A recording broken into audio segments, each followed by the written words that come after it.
Hi everybody, welcome back to my channel and welcome back to Rock Chick Week. Book number 7. This is Rock Chick Regret. The first time that I read this series, Rock Chick Regret was my second favorite book. This time, Rock Chick Regret is my ultimate book. It is my favorite in the entire series. Sucks that it was number 7.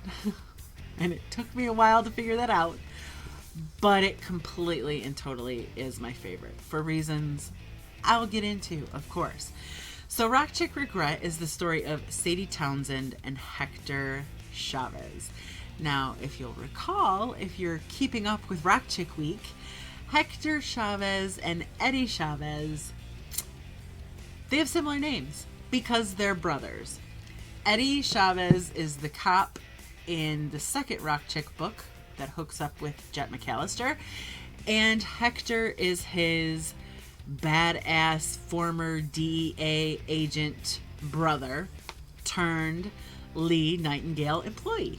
Hector is sort of an outsider in that way at first. He shows up in earlier books as kind of being this scary guy because he's not like the other guys. He's in the Drug Enforcement Agency, and you know, he's deep undercover and lives kind of a scary ass life. He closes his case. This happens prior to the book, by the way. He closes his case, he gets his man, and he retires from the Drug Enforcement Agency and goes to work for Lee Nightingale. The bitch of it is the man he put in prison is the drug lord father of Sadie Townsend.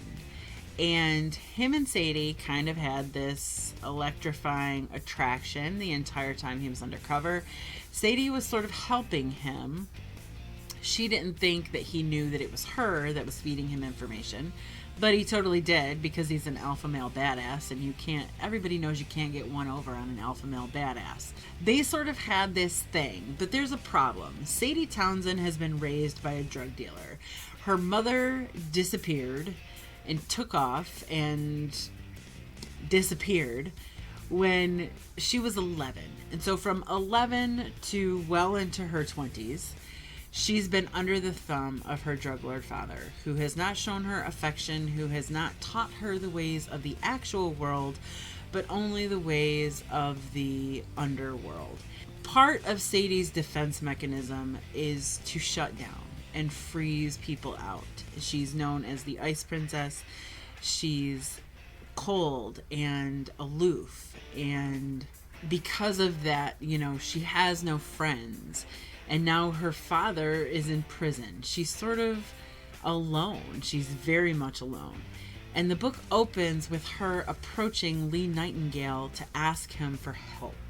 She needs help because now that her father is in prison, there are people vying for her father's territory. And for some reason, she is being considered as part of her father's territory.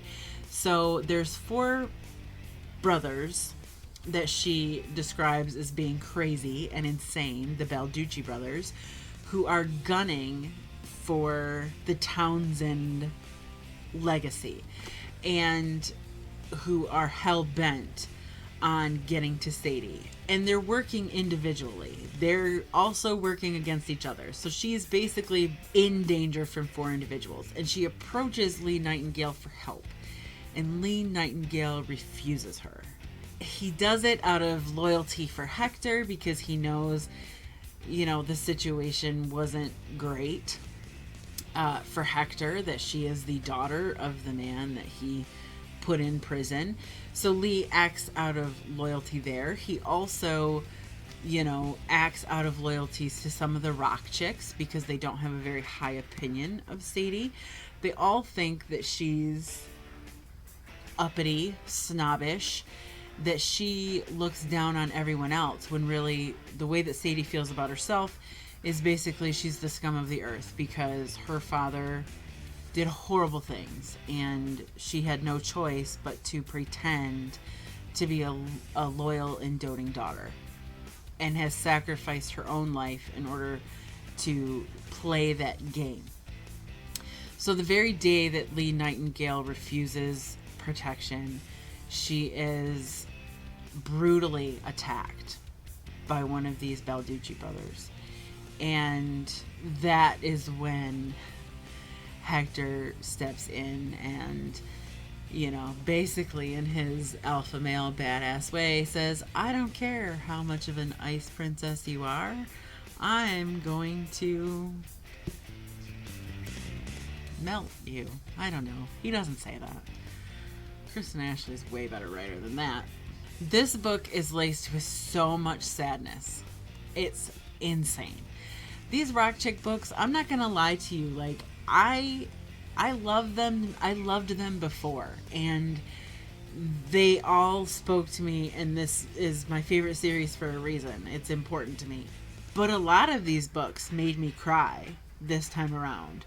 And yet, even individual scenes in the other books that are sad don't really hold a candle to Rock Chick Regret.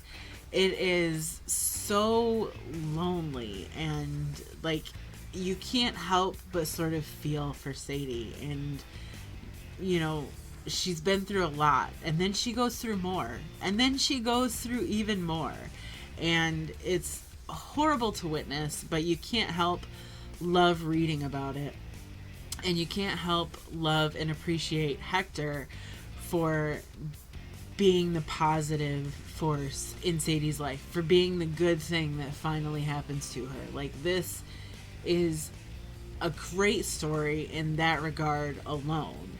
Not only does he give her safety and reassurance, but he gives her the Rock Chicks.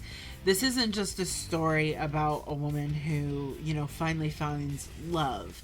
This is a story about a woman who finally finds friendship, who finally finds herself, as a matter of fact.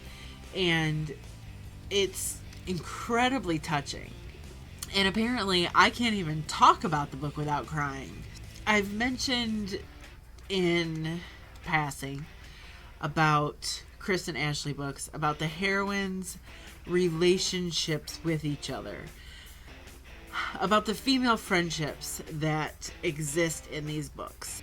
And not just the Rock Chick series. This is true across all Kristen Ashley books that I've read, and granted, I haven't gotten to them all yet, but so common these days for books to contain woman-on-woman conflict, or stories about women who hate each other inherently, or stories about women who, you know, deceive each other, or lie to each other, or threaten each other, or are jealous of each other. Like, I can't tell you how many books I read these days that really promote toxic relationships between women.